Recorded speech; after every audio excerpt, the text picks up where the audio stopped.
नहीं चलेंगे, नहीं चलेंगे, नहीं चलेंगे, झूठा उत्तर नहीं चलेंगे, नहीं चलेंगे, नहीं चलेंगे।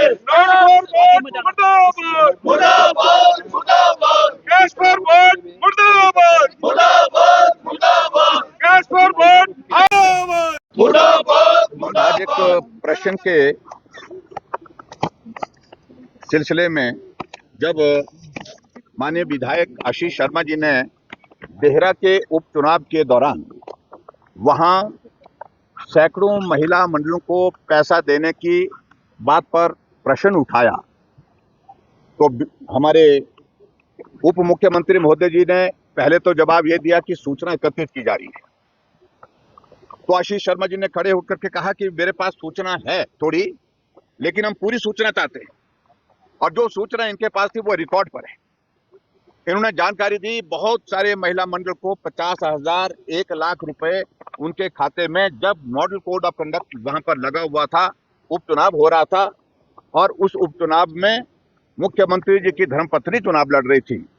कांगड़ा सेंट्रल कोऑपरेटिव बैंक की ओर से वहां पर पैसा डाला गया और कोड ऑफ कंडक्ट लागू था। और सारी बात को मुझे लगता है कि सरकार को गंभीरता से समझना चाहिए।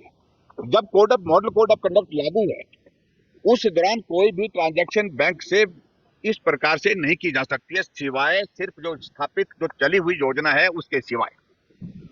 और उप मुख्यमंत्री बार बार इस बात को लेकर के कह रहे हैं कि आपने किसान सम्मान निधि डाली थी। किसान सम्मान निधि का कोई लेना देना नहीं है, क्योंकि वो योजना है, उस योजना में क्वार्टरली जो किस्त किसानों के खाते में डाली जाती है, उस पर कोड ऑफ कंडक्ट का इम्पैक्ट नहीं आता है, क्योंकि वो बिल्कुल जो है वो एक योजना बनी है, उसका शेड्यूल बना हुआ कब जो है पेमेंट खाते में डाली जाएगी।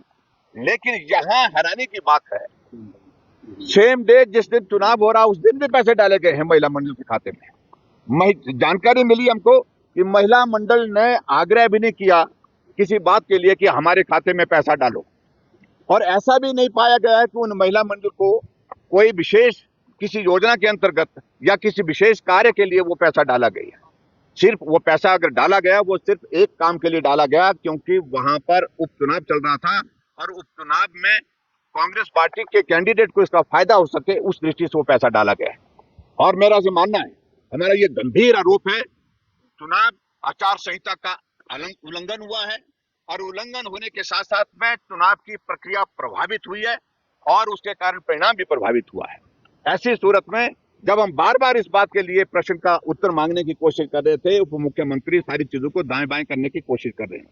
और आज जब इस सारे विषय को लेकर के जब सारे तथ्य जो है छुपाने की कोशिश हो रही है सरकार की ओर से, प्रश्न का उत्तर ठीक प्रकार से तथ्य पर नहीं दिया जा रहा है, ऐसी सूरत में भारतीय जनता पार्टी के विधायक दल ने उचित समझा कि हम सदन के बाहर वॉकआउट करके जो है अपनी बात कहेंगे। देखिए, सारी चीज को लेकर के जल्दी चाहेंगे। मैंने प्रश्न में पार्लियामेंट्री में खड़े होकर मैंने पूछा था कि क्या सरकार इसी बजट सत्र के अंतर्गत आप जवाब दे देंगे इस प्रश्न का। उसके लिए भी उन्होंने मना नहीं किया, लेकिन उसके बाद जवाब नहीं दिया। लेकिन जहां आगे की बात आती है, कानूनी तौर पर इन सारी चीजों को एग्जामिन किया जाएगा। एग्जामिन करने के बाद आगे सारी चीजों को लेकर के पार्टी विचार करेगी। निश्चित रूप से ये तो अधिकार है, जिसने चुनाव लड़ा है उसके पास तो अधिकार है ही है। वो इलेक्शन कमीशन में भी कंप्लेंट कर सकते हैं, और उसके साथ साथ में जो है वो इसमें इन्वेस्टिगेशन की प्रोसेस में एजेंसी से भी बात कर सकते हैं और कोर्ट में भी बात कर सकते हैं। Thank you.